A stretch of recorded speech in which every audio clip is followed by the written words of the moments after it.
የኢትዮጵያ መንግስት በተለያዩ ደረጃ ያሉ ባለስልጣናት ላይ ክስ መሰረተ። በዚህ ክስ ውስጥ ታዋቂ ቲክቶከሮች ተካተውበታል። የክሱን ሁኔታ እንቃኘዋለን። አሜሪካ በኤርትራ ላይ የጣለችውን ማዕቀብ ልታነሳ መሆኑን ተከትሎ ኤርትራ በአሜሪካ ሩሲያ እና ቻይና ላይ የታሪክ ወቀሳን ያካተተ መግለጫና ትችት አቅርባለች። ለመሆኑ በመግለጫው ኤርትራ መንግስት ምን አለ? አሜሪካ ለኢራን ያቀረበችው ባለ 14 ነጥብ የስምምነት ምክር ሐሳብስ ምን ይላሉ? በዝርዝር እንመለከተዋለን። ጤና ይስጥልን ክቡራትና ክቡራን የዩቲዩብ ቻናሌ ቤተሰቦች፣ እነዚህንና ሌሎች ሰፋ ያሉ መረጃዎችን ይዤ ቀርብ ያለውኝ። ፕሮግራሙን እስከ መጨረሻው ይከታተሉን። ፕሮግራማችንን እየተከታተሉ ቻናሉን ሰብስክራይብ ያላደረጉ ከሆነ ሰብስክራይብ ያድርጉ። ፕሮግራማችንን ከወደዱትም ላይክ ያድርጉ። እንደዚሁም ሐሳብ ካሉት በኮሜንት ባሩ ላይ ሐሳቡን ያጋሩን። ቀዳሚ ወዳደረኩት መረጃ አልፋለሁ። የኢትዮጵያ ነዳጅና ኤነርጂ ባለስልጣን ምክትል ዋና ዳይሬክተርን፣ የኢትዮጵያ ነዳጅ አቅራቢ ድርጅት ዋና ዳይሬክተርን እንዲሁም በማህበራዊ ሚዲያ በረከት ገበሬዋ በመባል በቲክቶክ የምትታወቀውን ወይዘሮ በረከት ወርቁን ጨምሮ ሌሎች ግለሰቦችን በአገር አቀፍ ደረጃ ለተፈጠረው የነዳጅ እጥረት ምክንያት በሆነው ከባድ የሙስናና የኮንትሮባንድ ወንጀል ተጠርጥረው ክስ ተመሰረተባቸው። የፌዴራል ከፍተኛ ፍርድ ቤት ልደታ ምድብ የሙስና ጉዳዮች ወንጀል ችሎት መዝገቡን ተቀብሎ ማየት የጀመረ ሲሆን የአቃቤ ሕግ ክስ ላይ እንደተመለከተው ባለስልጣናቱ የፍቃድ አሰጣጥ መመሪያን በመጣስ ከተከሳሽ ወይዘሮ በረከት ወርቁ ጋር በመመሳጠር ከ466,000 ሊትር በላይ ነጭ ናፍጣ ያለምንም ሕጋዊ አግባብ እንድታገኝ አድርገዋል። ተከሳሿ ወይዘሮ በረከት ከዚህ ቀደምም ለኢንቨስትመንት በሚል ሽፋን በጋምቤላ ክልል ዲማ ከተማ በወጣ የንግድ ፍቃድ ከ100,000 ሊትር በላይ ነዳጅ በቀጥታ ከጅቡቲ በመውሰድ ምንም አይነት የነዳጅ ማከማቻ ወይም ዴፖ ሳይኖራት ከ100 ብር በሚበልጥ ዋጋ የተገዛውን ነዳጅ 1200 ብር አካባቢ ለወርቅ አምራቾች በህገወጥ መንገድ መሸጧ በክሱ ላይ በዝርዝር ቀርቧል።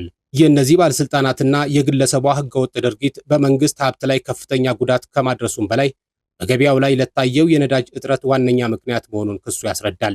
ከዚህም በተጨማሪ በዚሁ የክስ መዝገብ የተካተቱ ሌሎች ተከሳሾች በሚሊዮን የሚቆጠር ሊትር ነዳጅ በማጭበርበር ህገወጥ የነዳጅ አከፋፋይነትን ፍቃድ በማውጣት እንዲሁም ነዳጅ ከመንግስት ቁጥጥር ውጭ አድርገዋል ተብለው ተከሰው ፍርድ ቤት ቀርበዋል። እንዲሁም ክሱ በተመሰረተባቸው አንዳንድ ተከሳሾች መኖሪያ ቤትና ቢሮ ላይ በተደረገ ድንገተኛ ፍተሻና ብርበራ በ10 ሺዎች የሚቆጠር የአሜሪካን ዶላር፣ ዩሮ እና የእንግሊዝ ፓውንድ በህገወጥ መንገድ ተደብቆ መገኘቱን ክሱ አመልክቷል።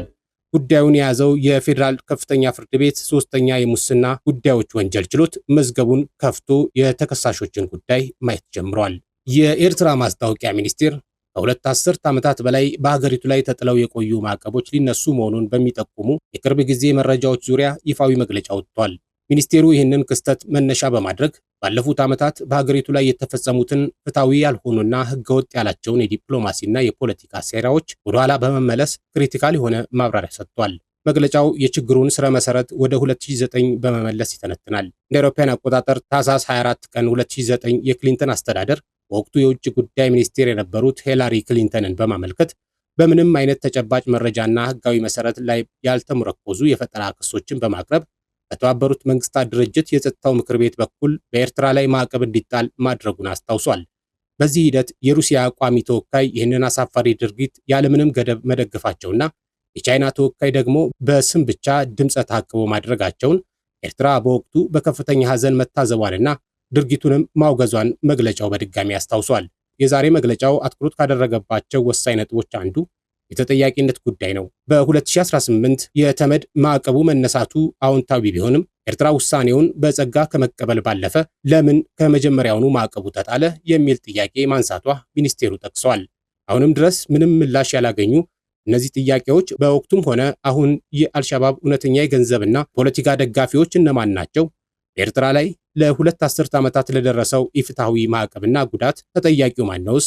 ይህንስ ለመመርመር የሚያስችል ህጋዊ መንገድ አለው ወይ የሚሉ ይገኙበታል።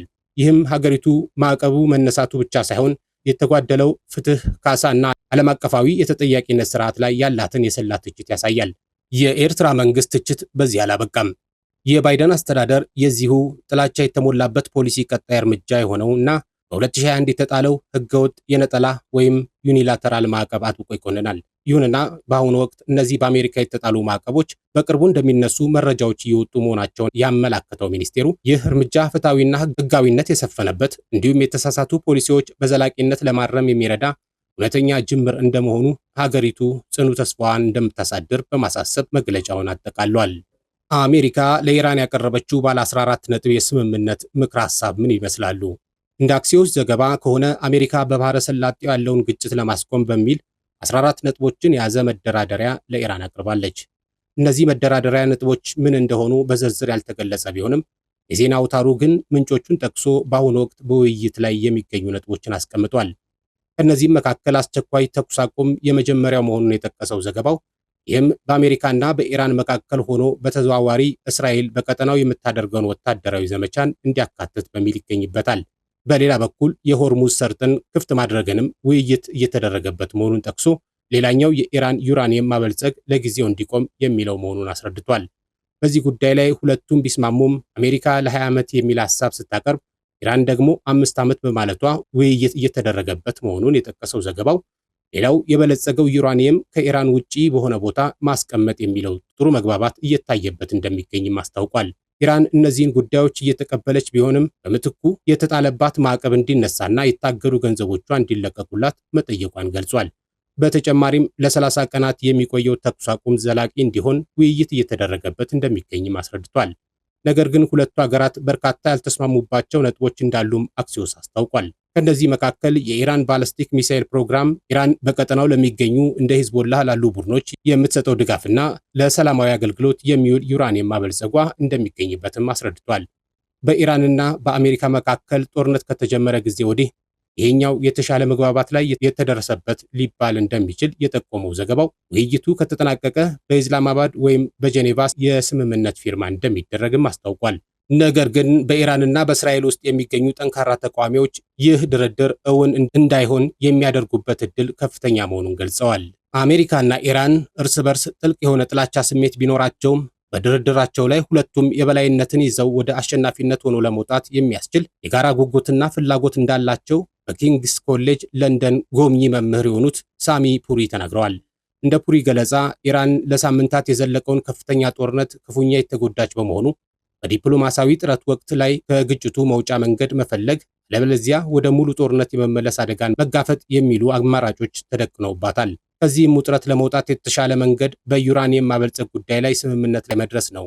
እዚህ ደግሞ ኢራን እንደ ትልቅ ሽንፈት ወይም እጅ መስጠት የማትቆጥረው፣ አሜሪካ ደግሞ እንደ ትልቅ ድል ልታውጅ የምትችለው አይነት ስምምነት መፈረም ያስፈልጋል።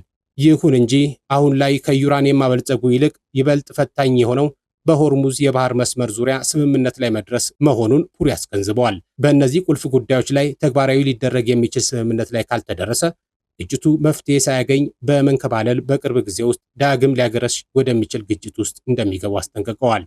በሌላ በኩል በኳታር ሐምድ ቢን ካሊፍ ዩኒቨርሲቲ የፐብሊክ ፖሊሲ ከፍተኛ ፕሮፌሰር የሆኑት ሱልጣን ባረካት አሜሪካ በባህረ ሰላጤው ያላትን የጦር ሰራዊት ቁጥር እንድትቀንስ የሚያስችል ስምምነት ያለ ይመስላልም ብለዋል።